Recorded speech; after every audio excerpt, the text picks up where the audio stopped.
I'm Ken Leon-Guerrero, community advocate for the past 12 years and currently a candidate for the 36th Guam legislature. We are 12 days away from the primary election, and a lot has changed over the last couple of days. To begin with, the governor put the island back in P-Corps 1, putting an additional number of people out of work, forcing a number of small businesses to close their doors, and many of them will be closing their doors forever. I find it ironic that the decisions being made to shut down the economy are being made by people who will still get paychecks every 2 weeks, regardless of whether the economy opens or not, unlike the nearly 40,000 people who are sitting at home wondering if they will ever go back to work within the next year or two. As this drama unfolds, we are reminded of the words of Mark Twain that will continue to ring true, especially in the time of COVID, when he said, "No man's health, wealth, or property are safe while the legislature is in session." With this second shutdown of the economy, we know a number of things. The first thing we know is that the number of unemployed will get larger and continue to grow. We know the number of businesses that will shut their doors forever will continue to grow. And whether the governor and the senators believe it or not, government revenues will drop. We cannot depend on the federal government to bail out Guam forever. This is going to force either another tax increase, because we know the governor and the senators are reluctant to streamline government in Guam. But what concerns me more is the specter of the coming wave of evictions, foreclosures, and repossessions that are coming soon. It's not a question of if, it's a question of when. And if it does happen, I'm worried that our homeless crisis could be as big, if not bigger, than Hawaii's. Because unlike Hawaii, which has other industries other than tourism, Guam has one industry: tourism. And as long as the tourism industry is shut down, we're going to see a large part of that 35 to 40,000 people remain unemployed. The unemployment assistance runs out December 31st, and the legislature hasn't done anything to replace it. And the moratorium on evictions and foreclosures has expired. It's only a matter of time before we start seeing the same thing happen here on Guam that we're seeing happen in Hawaii, California, and thousands of other cities around the mainland. This second round of P-Corps 1 is making a bad situation worse. Right now, the ad loop is closed. The Guam Congress building is closed. Rev and Tax is closed. Schools are closed. Airport administration is closed. Even the police department is closed. And the Guam National Guard is closed. In fact, one thing that's really making the bad situation worse is the DOL, Department of Labor, unemployment assistance centers are closed, preventing people who desperately need money from getting the money they need to put food on the table and to help prevent themselves from getting evicted. That's why I maintain that as a group, the 35th legislature is asleep at the wheel. I mean, with the pandemic, the shutdown of the island's economy, the shutdown of the government, thousands of people who have yet to get their stimulus checks, haven't gotten any unemployment payments, and now those centers are shut down. What are the current bills being introduced in the legislature to address the needs of the people of Guam? Well, not much, frankly. I mean, we have Bill 385, which is going to require Department of Revenue and Taxation to issue an RFP for a pilot robotic process automation program. The legislature has no business messing around in what is basically an executive function. This is what I call a headline bill. And of course, two of the biggest headline grabbers when it comes to legislation, worthless legislation, are Tina Rose Muñoz Barnes and Jose Pito Terlaje. Not to be outdone, Sabina Perez introduced a bill that wants to have a seller disclosure statement attached to real estate. Nice idea, wrong time. With 40,000 people unemployed, the economy shut down, she wants to add complications to the selling process. How about if instead of introducing a bill to add a seller disclosure to the title, how about introducing a bill that mitigates the coming wave of evictions with tens of thousands of people out of jobs and no money to pay the rent on their homes? Once again, Pito and Tina and a few others have jumped on the headline bandwagon with an act to appropriate money to conduct a study relative to enhancing benefits for peace officers in the defined benefit retirement system. At a time when 2/3 of Guam's employees are out of work and wondering if they'll ever go back to work, is this really the time to introduce legislation to improve the retirement benefits of a group of people who probably are not going to be retiring anytime soon? How about introducing legislation to divert some of the CARES Act funds to providing the $400 additional unemployment assistance that President Trump has put on the table? I mean, that 3-to-1 match will put hundreds of millions of dollars back into Guam's economy. And we need to do something with those CARES Act funds, because the CARES Act funds have to be committed before December 31st. And right now it's just sitting in government of Guam with dubious earmarks. Here's another bill that I think is a waste of time. A bill 377 to direct the Attorney General to issue his opinions in a timely fashion. What we should do here is just eliminate an elected Attorney General and recognize the fact that he is an agent of government of Guam and he represents government of Guam. And instead of electing an Attorney General, let's elect a public prosecutor. That way we will have someone answerable to the citizens of Guam. And here's my favorite, Bill 373, another bill to ban biodegradable bags. With 40,000 people out of work, tens of thousands of people in danger of being evicted, is this really the time to talk about a biodegradable bag bill? I would be more interested in seeing legislation taking $17 million out of the CARES Act fund to pay for residential trash collection for 1 year, so the 35,000 people who are unemployed will not have to worry about throwing trash in the jungle. And that's happening right now.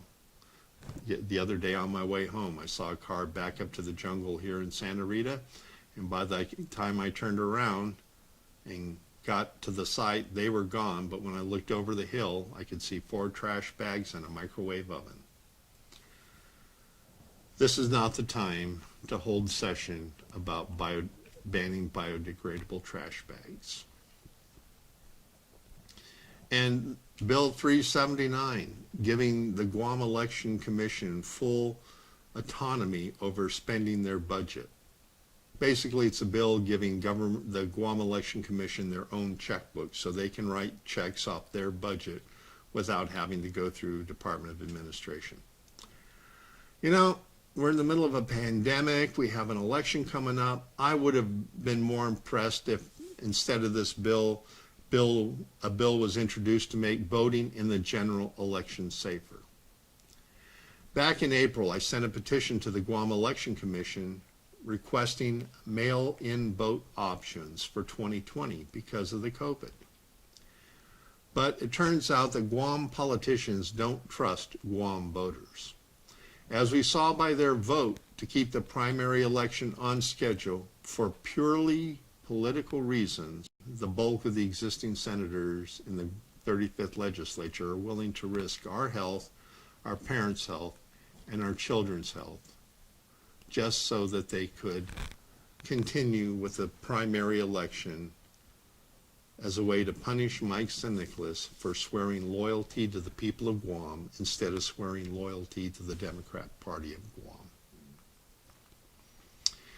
Think about it. If COVID is serious enough to shut down the economy, shut down the government, shut down the school systems, and to shut down all non-essential businesses, to shut down restaurants and bars from dine-in and takeout only, and to ban groups larger than 25 people, then logic would say then we should probably cancel the primary election since only a small number of races are contested and just go on to the general election. Logic would tell you that, but politics don't tell you that. So if the island's economy is shut down for public safety, you can't have a primary election. If it's safe enough to have a primary election, it's safe enough to reopen the local economy. The governor can't have it both ways, but she's trying to, purely from political party reasons. You see, voting in a time of pandemic is risky, and for some people it's dangerous. People that suffer from chronic diseases like cancer, diabetes, high blood pressure, cardiac disease. And it's also dangerous for multi-generational households where you have 2 or 3 or 4 generations living under the same roof. It's also dangerous for households with children. As we've seen in the news lately, they are discovering that children are catching this as easily and spreading it as easily as adults do. But here on Guam, our politicians are so obsessed with party politics that they willingly disregard the lessons learned during the primary season in the United States. I mean, after Wisconsin, there was a big spike in increase of COVID infections. It was traced back to the primary election. Georgia's primary election was a catastrophe and saw a surge in COVID-19 cases. And this is what voting looks like during the primary elections in the mainland. Long lines of people standing in close proximity out there in the weather, the elements, rain, heat. And we're going to see the same thing here on Guam because the Guam Election Commission only has the capacity to do 4,720 in-office votes. And we're 12 days away and we're nowhere near that 4,700 number. So basically what's going to happen here is somewhere between 20 and 30,000 people, if that many vote, are going to have to go to the voting places, stand in longer lines because of social distancing, and stand in longer lines longer because the process of sterilizing tables and voting equipment and booths, it takes about 20 minutes to vote per person. So that means that each booth will be able to process 3 people an hour. And there's typically between 4 and 8 booths in a polling system, at least in the polling stations I've been in. So we're probably going to have a very, very low turnout unless politicians do the right thing. But this close to the primary election, And with the hardening of the attitudes we've seen both in Adelup and in the 35th legislature, I don't expect them to do the right thing. Because if they did do the right thing, they would have done like many other states did in the United States and put in mail-in voting for the 2020. Right now, 26 states allow vote by mail with no excuses. And California just recently approved vote by mail and had the highest level of voter participation in 68 years for a primary election. Ohio saw the same thing in their primary election. They went to mail-in vote. Nebraska saw a 66% increase in primary election voter participation due to mail-in voting. And Hawaii had their highest primary voter turnout since 1994. And 99% of those voting in the Hawaii's primary, again, the largest turnout since 1994, and 99% voted by mail. Washington State, a vote by mail state, had the largest primary voter turnout in 50 years. Colorado also set a primary record for voter turnout, and 99% of those voting in Colorado's primary elections did so using the mail. North Carolina, more than 50% of the voters requested mail-in primary ballots, and Michigan had another record-breaking primary election with more than 66% of votes cast by mail. Minneapolis also had a record voter turnout for the primary. 65% of those votes were cast early by mail. Florida's Democrat primary saw an increase in voter turnout with 1.2 million of 1.7 million Democrat primary election votes cast by mail. 70% of the votes in the Florida primary election on the Democrat side were cast by mail. Even President Trump, now a resident of Florida, voted by mail in Florida's primary election. And what's funny, he voted in Palm Beach County. And 160,000 other Palm Beach County voters also requested vote by mail ballot in Florida's primary election.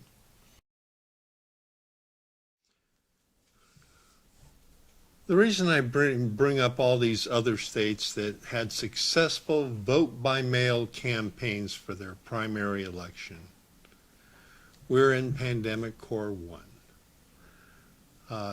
Pandemic Core 1 extends to the 30th. Our primary election is on the 29th.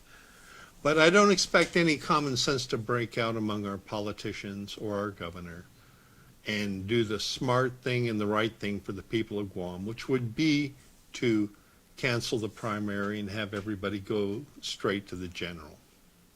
They're too vested in their primary games. But I'm hoping that one of the senators introduces a bill, and the majority of them support it, to allow vote by mail in the general election. Because the more people vote, the better our government becomes, the stronger our democracy is.